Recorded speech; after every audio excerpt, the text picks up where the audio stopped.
Hello there. Today we are going to cover UPSC prelims previous year question related to topic Indian government and administration. So here is the question number one. Uh, which one of the following is correct in respect of the commencement of the election process in India? That is option one. The recommendation for election is made by the government and notification for election is issued by the election commission. Question number two: which of the following are the state in which Lok Ayukt Act includes the chief minister in its ambit? That is in Gujarat and Maharashtra. Given in option B. Question third: which of the following political parties are national political parties? कौन कौन सी national political party? इनमें से कोई भी national party नहीं है जो ये है.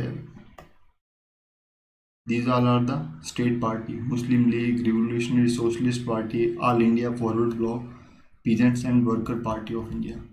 Question number 4: if in election to state legislation assembly the candidate who is declared elected loses his deposit, it means that a very large number of candidates contested the election.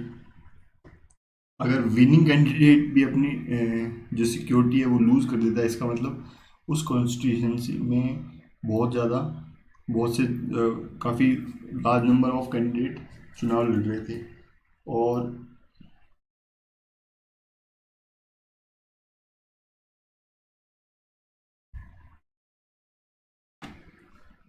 क्योंकि अगर defeated candidate अगर loose कर देता है अपनी security, इसका मतलब उसको 1/6 ऑफ द वैलिड वोट्स उसने पुल नहीं किए और इसीलिए वो हार गया.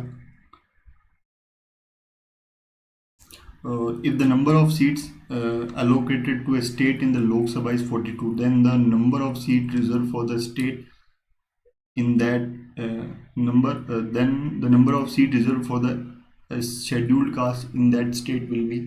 देखो इस क्वेश्चन को इंफॉर्मेशन इनकम्प्लीट है, तो so we can't solve this question.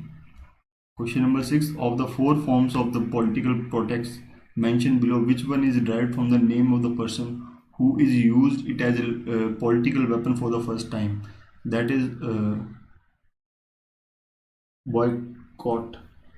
That is option given 1.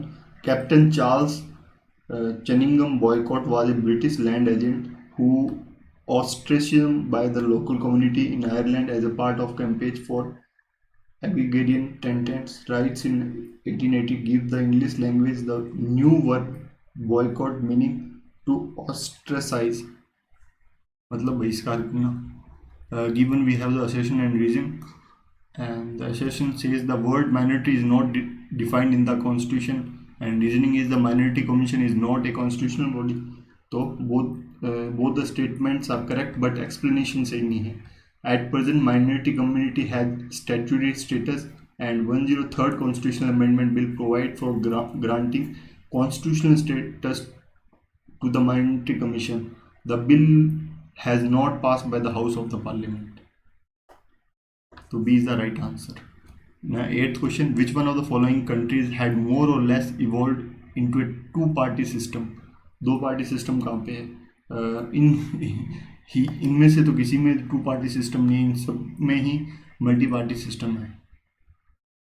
So question number 9: in which one of the following country will the no confidence motion to bring down the government pass by the simultaneously a majority to elect the successor government? That is the process is followed in Germany and known as constructive vote of no confidence motion. That is by B. Germany में था. This process is followed in Germany. Question 10: proportional representation is not necessary in country where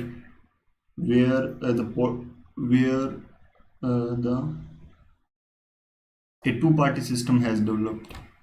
वहाँ पे जरूरत नहीं होती. जहाँ पे multi party systems होती है वहीं पे प्रोपोर्शनल रिप्रेजेंटेशन की जरूरत पड़ती है. And question number 11, state funding of election takes place in Germany and Austria. Party funding in Austria has been subjected to public regulation and public subsidies since 1975. And party financing in Germany is a subject of statutory report, which up to 35 parties files annually with the administration of German parliament. Question number 12, the concept of public interest legislation originated in, सबसे पहले कहाँ PIL का origin हुआ, that is originated in USA. Question number 13, the Indian parliamentary system is different from British parliamentary system in that India has the system of judiciary review. India has system of judiciary review. Question 14, the parliament can make any law for the whole or any part for implementing the international treaties without the consent of any state. Sorry. Okay. Question number 15. The state which has a largest number of seats reserved for the scheduled tribe in the Lok Sabha is, सबसे ज़्यादा कहाँ पे ST के लिए seat reserved है, that is in Madhya Pradesh. Question number 16. Consider the following functionaries, the correct sequence in the order of precedence. Correct precedence का order क्या है? तो correct precedence का order है Chief Justice of India, then Union Cabinet Minister, Chief Election Commissioner, Cabinet Secretary. ये इसका correct order है. So that is given in option C. Next question. In what way does the Indian Parliament exercise the control over the administration? That is through the parliamentary committees. In which one of the following areas does the state government not have control over its local bodies? That is citizens' grievance. Consider the following statement regarding the political parties. और कि पहला statement the representation of people act 1951 provides for the registration of political parties. Yes, this statement is true. The statement is true that registration of political parties होता है. And registration of political party is carried out by election commission. बिल्कुल. A national level political party is one which is recognized in 4 and more states. That is true. During 1999 general election, there was 6 national and 48 state level parties recognized by the election commission. That is right. So option D is the correct. So question number 20, consider the following statement with reference to India. और इनमें से कौन सा statement सही है? That only the statement 2 and 3 are correct. That is given option B. Chief Election Commissioner is entitled to same salary as it provided to a judge of the Supreme Court. And third option, that the Chief Election Commissioner shall not be removed from his office except in a like manner on the ground as a judge of the Supreme Court. पहला जो option है वो गलत इसलिए है कि election commission and other election commission enjoy equal but receive unequal salary. बिल्कुल नहीं, वो they receive equal power and equal salaries. Fourth option गलत क्यों है? The term of office of election commission is 5 years from the date he commences his office or till the date he attains the age of 62 years, नहीं 65 years, whichever is earlier. Question number 21. The purpose of inclusion of DPSP in the Indian Constitution is to establish Gandhian democracy. Is to establish social and economic democracy. That is right. Which one of the following article of the directive principle with the promotion of international peace and security? कौन सा article deal करता है? The article 51.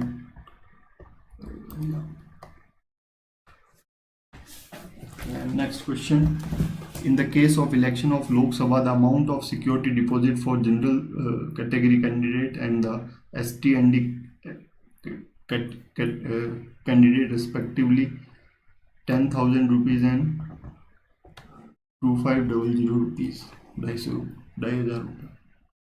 Which one of the following statement is correct? कौन सा statement correct है? ये भी only Rajya Sabha and Lok Sabha, not the Lok Sabha can have a nominated. Lok Sabha में भी 2 nominated member होते हैं. There is a constitution provision for nominating 2 members belonging to the Anglo-Indian community to the Rajya Sabha. नहीं, लोकसभा में तो राज्यसभा में तो 12 नॉमिनेट करता है president in different fields. 2 member nominated होते हैं, वो एंग्लो इंडियन लोकसभा में होते हैं, तो बी भी गलत हो गया. There is no constitutional bar for nominating members to be appointed as a union minister. That's right. किसी को भी आप यूनियन मिनिस्टर बना सकते हो और बस 6 महीने के अंदर उसको वापस से he must be represented from any constituency within the 6 months. और D, a nominated member can have vote both in president and vice president election. नहीं, a nominated member can vote only in the vice president election. President में नहीं करता, president में करता है vice. He can vote only in the vice president election, not in the president election. 25th, as per the Indian protocol, who among the following rank highest in the order of precedence? The highest order of the precedence is the governor of state within his state. इनमें से सब किसी की है. Question number 26. Consider the following statement. Function of the finance commission is or are. इनमें से कौन कौन से finance commission की functionality है? That is given in the point 2 and 3rd. That is to allocate taxes between state to allocate between the state the share of processing taxes and to consider application for granting aid from the state. ये दो इसकी functionality है. Question number 27. Consider the following statement. Which of this following statement are correct? तो कौन कौन से correct? Only the 2 second statement 2 is correct. और पहला गलत क्यों है? The value of the vote of elected member of legislative assembly is equals to MP की जो वोट की वैल्यू होती है that is equals to sum of total value of elected member upon some of in all legislative divided by sum of elected member of both the houses. तो ये formula थोड़ा गलत दे रखा है. सिर्फ सेकंड तो ट्रू है ही कि value of the vote of an elected member of parliament equal to the total value of vote of all elected MLA and total number of elected MPs. There were more than 5,000 members in the last election. ये भी wrong है क्योंकि जो even नहीं दे रहा इसका reason. Question number 28. Consider the following statement. और इनमें से कौन सा स्टेटमेंट ट्रू है? Sorry, which one of the following statement is true? तो इनमें से सिर्फ स्टेटमेंट जो 1 है that is points 1 and 2 are true. While member of Rajya Sabha are associated with committee on public account, public undertaking, member of committee on estimation are drawn entirely from the Lok Sabha. हाँ बिल्कुल सही है कि जो public accounts और public undertaking की है वो उसके अंदर तो राज्यसभा के मेंबर होते हैं और जो कमिटी ऑफ एस्टिमेशन की होती है वो सिर्फ लोकसभा से ही होती है. और इसका भी कोई बहुत सा विवरण दे रखा है कि जो पब्लिक अफेयर्स और पॉइंट 2 दे रखा है the minister of parliament affair working under the overall direction of cabinet committee on parliament affair. That's true. और जो थर्ड पॉइंट है वो रॉन्ग क्यों? The minister of parliament affairs nominate member of parliament on committee, council, board, commission it is set up by the government of India. Varies नहीं, वो nominate नहीं करता. Question number 29. Survey of India is under the Ministry of Science and Technology. Survey of India जो तो बहुत ही oldest scientific department है government of India का. ये सेटअप हुआ था 1767 में. Question number 30, that is, we have given few tasks, and which of the above are the function of Election Commission of India? The function of Election Commission of India are given in the point 1, 2, 3. क्या क्या है कि superintendence, direction and conduction of free fair election का काम है बिल्कुल, preparation of electoral roll for all election to the parliament, state legislation and office of the president and the vice president के लिए बिल्कुल, giving recognition to political parties and allotting election symbol to the political parties and individual contesting the election, बिल्कुल सही है. Proclamation of final verdict in case of election dispute, ये काम election commission का नहीं है. This is under the judiciary of supreme court. तो इसलिए जो फोर्थ ऑप्शन है वो गलत हो गया 30 का. अगर कोई विवाद होता है तो स्टेट में होगा तो हाई कोर्ट में, अगर सेंटर में तो होता है सुप्रीम कोर्ट का काम. 31, कंसीडर फॉलोइंग स्टेटमेंट, और कौन से स्टेटमेंट ट्रू है? That is only the statement 2 and 3. क्या क्या दे रहे हैं? क्या दे रहे हैं? Unless the sooner dissolve there is an extension of the term, there is an automatic dissolution of. अगर जब भी लोकसभा का कार्यकाल खत्म हो जाता है, यदि अगर डिसॉल्व नहीं किया तो ऑटोमेटिकली डिसॉल्व हो जाती है, बिल्कुल ये सही है. और तीसरा पॉइंट कह रहा था, speaker of Lok Sabha continue in office even after the dissolution of house and until the immediate before the first meeting of the house. बिल्कुल ये ऐसा कर सकता है, स्पीकर की अपना ऑफिस को कंटिन्यू कर सकता है जब तक कि नया सेशन जो नई लोकसभा के मेंबर नहीं आते था, until immediate before the first meeting of the house. और पहला क्यों गलत है? The speaker of Lok Sabha has power to adjourn the house since sin die, but on provocation it is only the president who can summon the house. ये गलत है. ये गलत इसलिए है क्योंकि there are special provision. Speaker shall determine the time when sitting of the house shall be adjourned. ये speaker decide करता है कि कब किसी सिटिंग को एडजर्न करना है फॉर ए पर्टिकुलर डे और पर्टिकुलर आवर और पार्ट ऑफ ए डे. और if he thinks fit and call a sitting of house before the date or even which has been adjourned. House has been adjourned, sin die, it is not the president. President का इसमें कोई role नहीं होता है.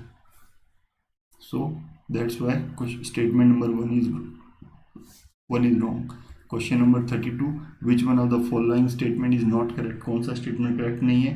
That is the first statement in Lok Sabha, a confidence motion has to be set out the ground on which it is based. नहीं, ऐसा कुछ भी नहीं है. In case of no confidence motion, there is no need to set out the ground on which it is based. No confidence motion is introduced only in the Lok Sabha by the opposition. No confidence motion is introduce सिर्फ लोकसभा में introduce हो सकता है और वो भी opposition के द्वारा, and need a support of not less than 50 member. कम से कम 50 मेंबर तो होने ही चाहिए सपोर्ट में when it was introduced. और रूल 198 स्पेसिफाई करता है कि procedure mention regarding the no confidence motion, और any member may give a written notice to the speaker shall read the motion of the no confidence.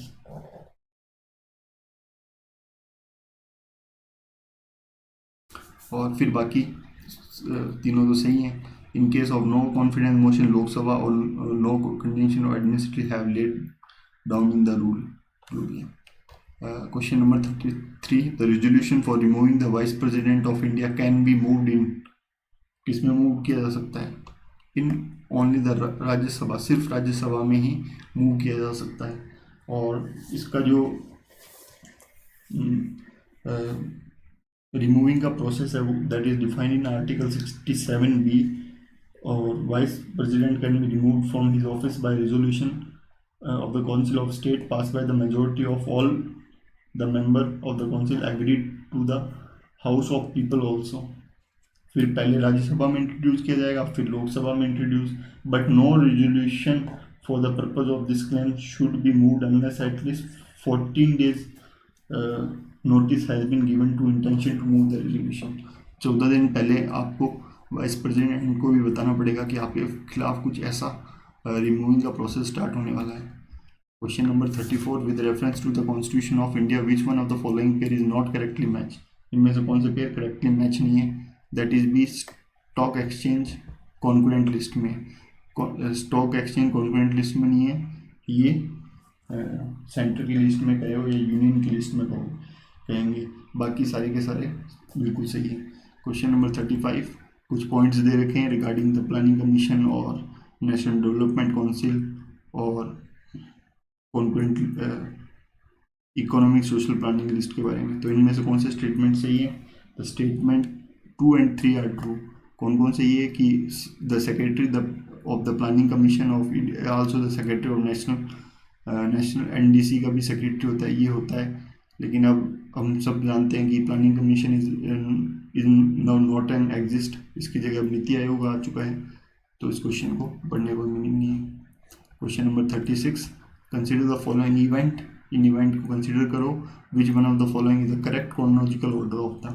अब वो कौन सा correct chronological order है? तो करेक्ट ऑर्डर इज दैट कि हरियाणावाद सबसे पहले फाउंड हुआ, फॉर्मेशन ऑफ हरियाणा हुआ, कब हुआ? दैट इन ईयर 1966, और उसके बाद 1967 के जनरल इलेक्शन हुए for the 4th Lok Sabha, and फिर Tripura Manipur Meghalaya becomes full-fledged state in year 1972. Then Missouri state was renamed as Karnataka in 1973. So right answer is given in sequence A. Question number 37, under which one of the ministry the government of India does the food and nutrition board work? किस ministry के अंदर काम करती है? जो food और nutrition board है वो it works under the minister of women and child development. इनमें से कहीं किसी ऑप्शन में नहीं दे रखा, that's why this question is wrong. ये जो मिनिस्ट्री है किसके अंदर आती है? Food and nutrition board works under the minister of women and child development. Question number 38, who among the following was the chairman of union constitution committee of the constitution assembly? कौन chairman था? That is Jawaharlal Nehru, the chairman of Union Constitution Committee. 39, which one of the following subject is under the Union list in the 7th schedule of the Constitution of India? Union list के अंदर कौन से हैं? That is regulation of labor and safety in mines and oil fields. Question number 40, consider करने हैं दोनों statement, which of the following statement is correct. तो जो पहला जो स्टेटमेंट है, the Rajya Sabha alone has the power to declare that it would be in national interest for the parliament to legislate with respect to matter in the state list. बिल्कुल सही, सिर्फ राज्यसभा को ही power है कि किसी नेशनल इंटरेस्ट को to make a law in with matter to the state list. ये first statement बिल्कुल सही है। The resolution approving the proclamation of emergency was passed only by the Lok Sabha. बिल्कुल नहीं, it must be passed by the both the houses. So statement 2 is wrong. So 40 के लिए सिर्फ A पहला statement सही था। 41, association and raising the Council of Ministers in the Union of India is collective responsible to both the Lok Sabha and Rajya Sabha. तो reasoning दे रखा है, the member of both Lok Sabha and Rajya Sabha are eligible to be the minister of union government. बिल्कुल सही है कि जो reasoning तो दे रखी है बिल्कुल सही है, लेकिन जो असर्शन है वो रॉन्ग दे रखा है। The council of minister in union of India is collectively responsible to Lok Sabha and Rajya Sabha. नहीं, the council of ministers are only responsible to the Lok Sabha, that's why that D is the right answer. The Council of Ministers are responsible to the lower house only. Question number 42, who was the speaker of first Lok Sabha? पहले लोकसभा के speaker कौन थे? That is GV मालवेंकर ji. That in the year 1952 to 1956 तक। उसके बाद हुए थे Hukum Singh ji, then after that came Munshi, and after that UN Diwakar.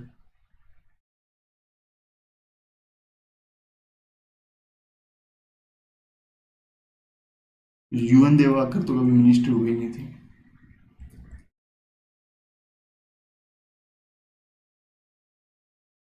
Question number 43, consider the statement in respect to financial emergency under article 360 of the constitution of India, और ये बताएं इनमें से दो स्टेटमेंट में कौन सा गलत है। The first statement, the proclamation of financial emergency issued shall cease to operate at the expiration of 2 months unless before the expiration of that period it shall be approved by resolution of both house parliament। बिल्कुल सही है कि financial emergency का जो प्रोक्लेशन 2 महीने का, उससे पहले आपको अप्रूवल लेना पड़ेगा। दूसरा जो स्टेटमेंट दे रखा है कि वो गलत है कि if any proclamation of financial emergency is in operation it is competent for the president of India to issue direction for the reduction of salaries allowances of all state any class prison serving in connection with affair of the union but excluding the law. ऐसा कुछ नहीं है, गलत है ये। और इसमें क्या है कि जो ये रिड्यूस कर सकता है सबका, बट एक्सेप्ट फॉर द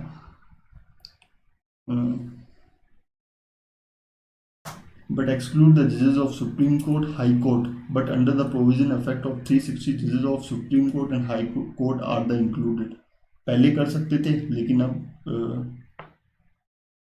उनको हटा एक्सक्लूड करना पड़ेगा आपको, तब जाके सही हो जाएगा। So answer 43 is first one is correct only. 44, consider the following statement, इनमें से कौन से स्टेटमेंट सही है। और कि सिर्फ इसमें भी पहला स्टेटमेंट सी है, chairman of committee on public affair is appointed by the speaker of the Lok Sabha. Public accounts का chairman speaker of Lok Sabha appoint करता है। और जो दूसरा स्टेटमेंट है वो फॉल्स है। क्यों फॉल्स है? The committee on public accounts comprise member of Lok Sabha, member of Rajya Sabha and few eminent persons of industry and trade. बिल्कुल नहीं। जो पब्लिक अकाउंट कमेटी के मेंबर्स होते हैं 22 मेंबर्स आप कंजीज ऑफ 22 मेंबर करते हैं, 15 लोकसभा से होते हैं, राज्यसभा से। ये एमिनेंट पर्सन फ्रॉम इंडस्ट्री और ट्रेड से नहीं होते हैं। Who among the following have held the office of the vice president of India. इनमें से किस किस ने वाइस प्रेसिडेंट का ऑफिस हेल्ड कर रखा है? That is Mohammad Hidayatullah and Shankar Dayal Sharma ji, ये दो ही पीपल थे। Question number 46, consider the following statement, the constitution of India provides that, कि इनमें से और कौन से दो स्टेटमेंट सही हैं। कि only the statement 2 is true.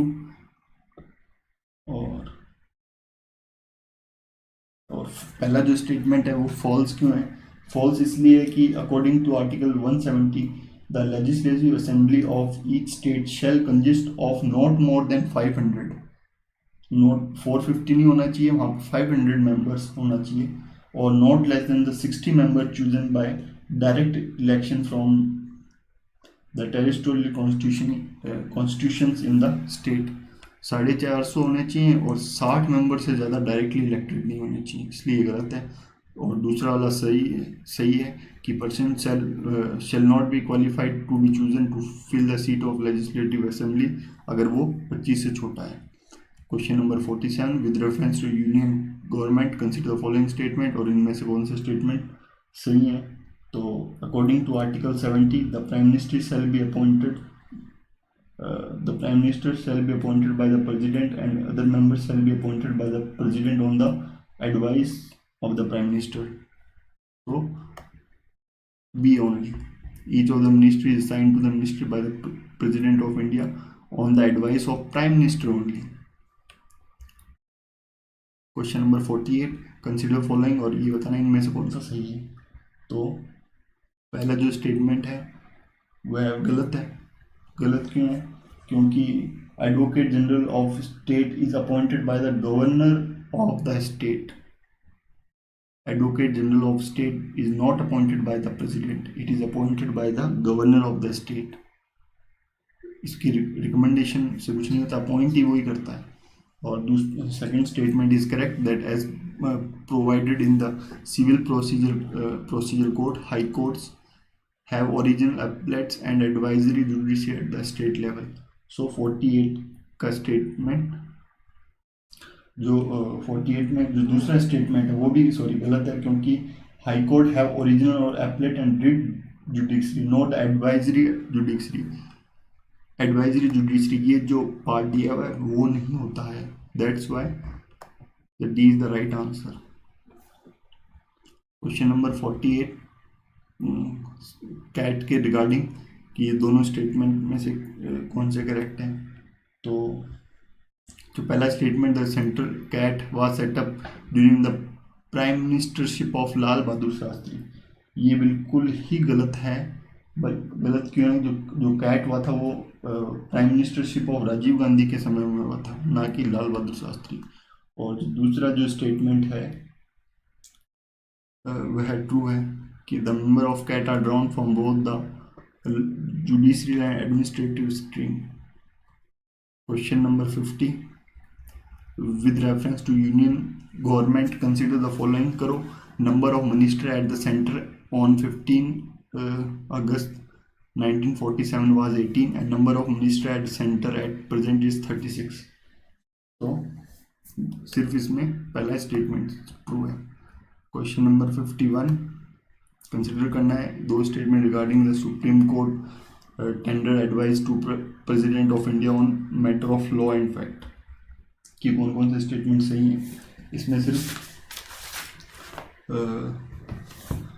Statement 2 is only the correct, if he seeks such an advice, तभी वो सुप्रीम कोर्ट दे सकता है। क्वेश्चन नंबर 52 कि with reference to the consumer dispute redressal at district level which one of the following is not correct, इनमें से कौन सा correct नहीं है। That is C. The district form entertains the complaint where the value of goods or service do not exceeded rupees 50 lakhs, तभी वो complaint को accessed उससे ज़्यादा की कंप्लेन है तो आपको कोर्ट के अंदर जाना पड़ेगा। 53rd authorization for the withdrawal of funds from the consolidated fund of India must came from, कहाँ से आनी चाहिए? That must came from the Parliament of India। और 54 the in Parliament the purpose for adjourn motion is, क्या purpose है? The purpose is of adjourn motion is to allow a discuss on a definite matter of urgent public importance, ये इसका है। और it is regarded as extraordinary device because it interrupt the normal business of house, urgent motion होता है। और it involves an element of censure against the government and Rajya Sabha is not permitted to make use the device। Discussion on urgent motion shall not last for not less than 2 hours and 30 minutes, 2 घंटे 30 minute से ज़्यादा नहीं हो सकता। Question number 55 consider the following statement और विच of the following और correct, इनमें से कौन से स्टेटमेंट करेक्ट हैं। जो पहला जो स्टेटमेंट है union territory are represented in the Rajya Sabha, union are not represented in Rajya Sabha, ऐसा कुछ नहीं है। Union territory are represented in Rajya Sabha, इसका एग्जांपल दिल्ली और पौंडीचेरी है ही। It is within the purview of the election commission to adjudicate the election dispute, नहीं, ये किसके प्रीव्यू में है? It is not purview in the election commission of supreme election commission, but it is in the purview of supreme court के या high court के review में आता है। Question 3 according to constitution of third point में क्या कह रहे हैं? Constitution of India the parliament consist of Lok Sabha and the president only, नहीं, the parliament consist of 3 body, Lok Sabha, Rajya Sabha and president. 56 regarding the office of the Lok Sabha speaker consider the following, क्या consider करना है कि इनमें से कौन सा स्टेटमेंट, जो स्टेटमेंट 3rd है वही करेक्ट है। If he intended to resign the letter of his resignation has to be addressed to deputy speaker। question number 57 which one of the following can be said to essentially the part of inclusive governance? only the 2, 3, 4 are correct। ये क्या? establishment effective district planning और increasing the government spending on public health and strengthening the midday meal scheme। ये सारे permitted है। Question number 58, in India, other than the ensuring that public funds are used effectively and for intended purpose, what is the importance of the office of the controller and auditor general of CAG? That is given in 2 and 3 option.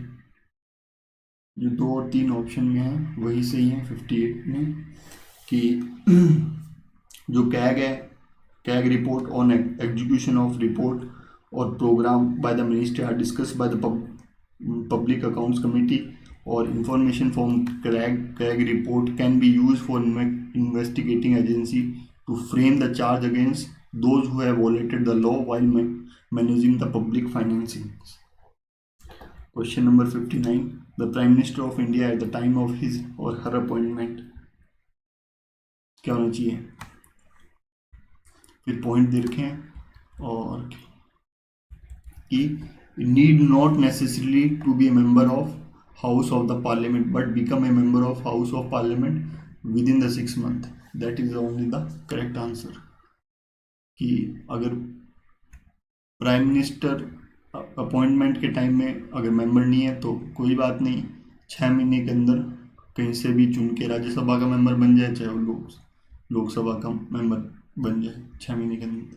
Question number 60, A deadlock between the Lok Sabha and Rajya Sabha calls for joint sitting of the parliament during the passage of, किस किस के passage में? Ordinary legislature में तो नहीं बुलाएंगे, तो sorry ordinary legislation में ही बुलाएंगे, क्योंकि मनी बिल तो सिर्फ का हो ही नहीं सकता है, वो राज्यसभा को तो एडवाइजरी है, पास करना ही पड़ेगा। कॉन्स्टिट्यूशनल अमेंडमेंट में इंडिविजुअली आपको पास करवाना पड़ेगा स्पेशल मेजोरिटी से, तो it's only in the ordinary legislation. Question number 61, what will follow if a money bill is subsequently amended by the Rajya Sabha? तो राज्यसभा सब्सिक्वेंटली करती है तो कोई नहीं, लोकसभा में still proceed with the bill and excepting और not excepting the recommendation of Rajya Sabha. Question number 62, which one of the following statement is correct? कौन सा स्टेटमेंट करेक्ट है? That is no proceeding has been laid down in the constitution of India for removal of governor from his और her post. Governor को हटाने से related कुछ भी ऐसा कुछ प्रोविजन नहीं दिया हुआ है पार्लियामेंट में। क्वेश्चन नंबर 63, कंसिडर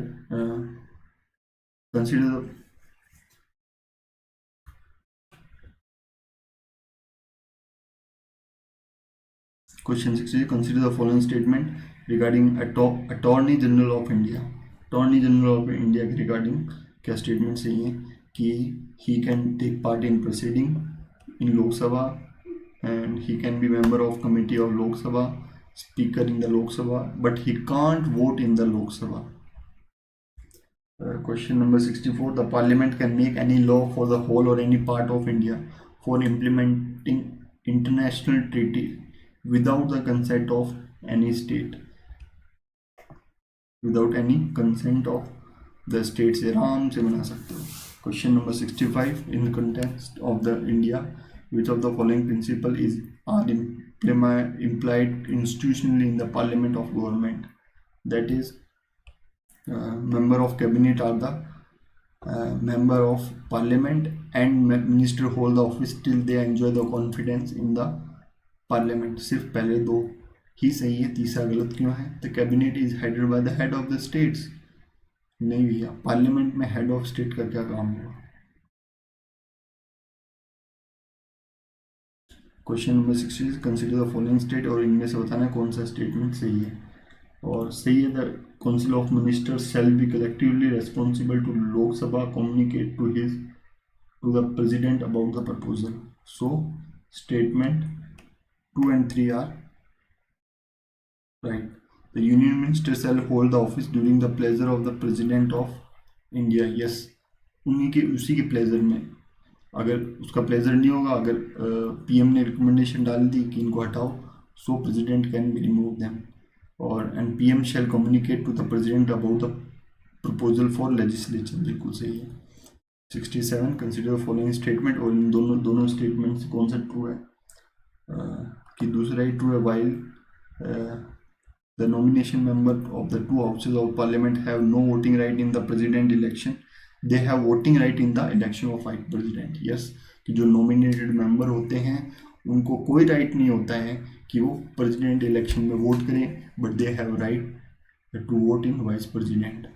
और 61 गलत इसलिए, the chairman and deputy chairman of Rajya Sabha are not the member of that house, they are the member of the that house. 67 68 कि दो स्टेटमेंट दे रखे हैं, इनमें से कौन सा गलत है? तो only the statement one is true, that president can make rule for the more convenient transaction of business of government of India and for allocation among the ministry for the set business. और दूसरा है जो गलत है, all executive action of the government of India shall be express to be taken in the name of prime minister. नहीं, that must be taken in the name of the president. Question number 69, the power of supreme court of India to decide dispute between centre and state falls under its original judiciary. Question number 70, the power to increase the number of judges in Supreme Court of India invested in किसके पास है? That is vested in Parliament only. The Parliament has the power to increase the number of judges in the Supreme Court, and Parliament increased the number of judges in the year 1950 to 11. in 1956 में इन्होंने 14 कर दी, और अभी recently 2008 में वो अभी 31 पे कर दी. तो नंबर ऑफ सुप्रीम कोर्ट जजेस कितने हैं? अभी प्रेजेंटली 31 है. Question number 71, which one of the following is the largest committee of the parliament? कौन सी सबसे लार्जेस्ट कमिटी है? That is committee of estimates. इसी के अंदर सबसे ज़्यादा मेंबर हैं, एंड द एस्टिमेट में 30 मेंबर्स होते हैं. थोड़ा सा और पब्लिक अकाउंट कमेटी की बात करें तो इसमें टोटल 22 मेंबर्स होते हैं, और एस्टिमेशन कमेटी में लगभग 30 मेंबर्स होते हैं, 30 मेंबर ही होते हैं, और अंडरटेकिंग में टोटल 22 मेंबर्स होते हैं. और जो कमेटी ऑन पिटिशंस है उसमें 15 मेंबर लोकसभा से होते हैं और 10 मेंबर राज्यसभा से होते हैं. और जो पब्लिक अकाउंट कमेटी होती है उसमें बताया 22 मेंबर्स होते हैं. तो उन 22 मेंबर्स में भी 15 तो लोकसभा के होने चाहिए और 7 राज्यसभा से होने चाहिए. और एस्टिमेशन में सारे के सारे कहाँ से होते हैं? लोकसभा से ही होते हैं. Which of the following are associated with planning in India? That is the NDC and the parliament.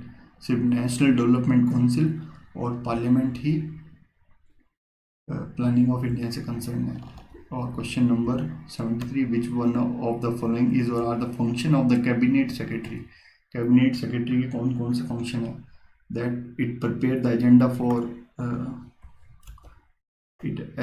Agenda for cabinet meeting. Yes, and secretary assist to the cabinet, secretarial assistance to the cabinet committee. All allocation of financial resource to ministers, ये वो थोड़ी decide करता है, वो तो parliament decide करेगी, इसलिए third गलत हो गया. 74, consider the following statement. The constitutional government is one which, कि क्या प्लेस करती है, और इनमें से बताना है. The one which places affective restriction और authority of state in the interest of individual liberty. तो only the statement 2 is wrong. Individual liberty. Question number 75, with reference to cabinet mission, इनमें से कौन सा सही है? कि इट रिकमेंड गवर्नमेंट है, फेडरल गवर्नमेंट. सिर्फ एक ही पहले वाला स्टेटमेंट है वो सही है. It recommend the federal government. Question number 76, with reference to union government consider करो following statement and which of the are the true. कि इनमें से जो स्टेटमेंट 2 है वही सिर्फ ट्रू है. वो क्या बता रहा है कि no amount can be withdrawal from the consolidated fund of without the authorisation from the parliament of India. जब तक पार्लियामेंट ऑफ इंडिया ऑथराइज नहीं करती कोई भी कंसोलिडेटेड फंड से धन नहीं निकाल सकता। और ये पहला गलत इसलिए, department revenue responsible for preparation of union budget. Revenue थोड़ी बनाता है department of revenue. All revenue of received by the government of India,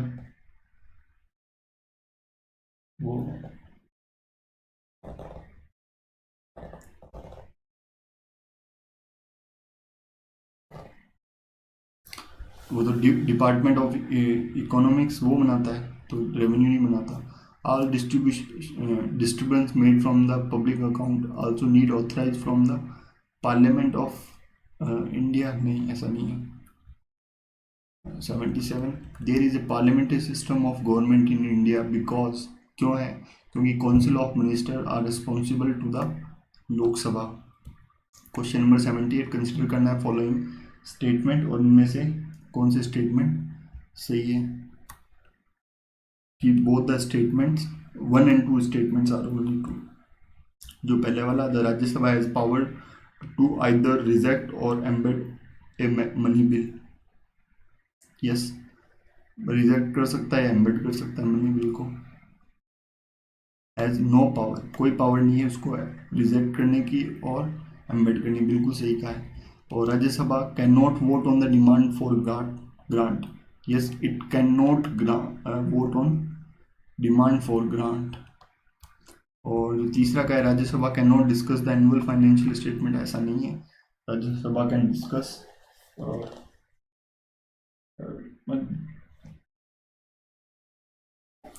the annual financial statement. Question number 79. When a bill is referred to a joint sitting of the both the houses of the parliament, it has to be passed by, जो both sitting बुलाते हैं तब, it has to be passed by simple majority of member present and voting. Simple majority से पास कर दो, जो present होते हैं और वोट होते हैं, कोई इसमें वैसे नहीं चाहिए। और question number 80, consider the following statement, the executive power of union of India is vested in parliament. And दूसरा statement, the prime minister is the ex officio chairman of the civil services board. तो इसका कि दोनों statement अपने को wrong दे रखे हैं। Wrong इसलिए दे रखे हैं क्योंकि जो एग्जीक्यूटिव पावर ऑफ यूनियन है is vested in president. Prime minister में वेस्टेड थोड़ी कर रही है, executive power is vested in president, ये इस वर्ड की वजह से गलत है। एंड दूसरा जो पॉइंट दे रखा है, the prime minister is the ex officio chairman of civil services board. नहीं, the cabinet secretary is the ex officio head of civil services board. That's why this is all in this chapter. So if you like my channel, please subscribe to it, and if you feel it is if you think this is valuable, so share with your friends. Thank you very much.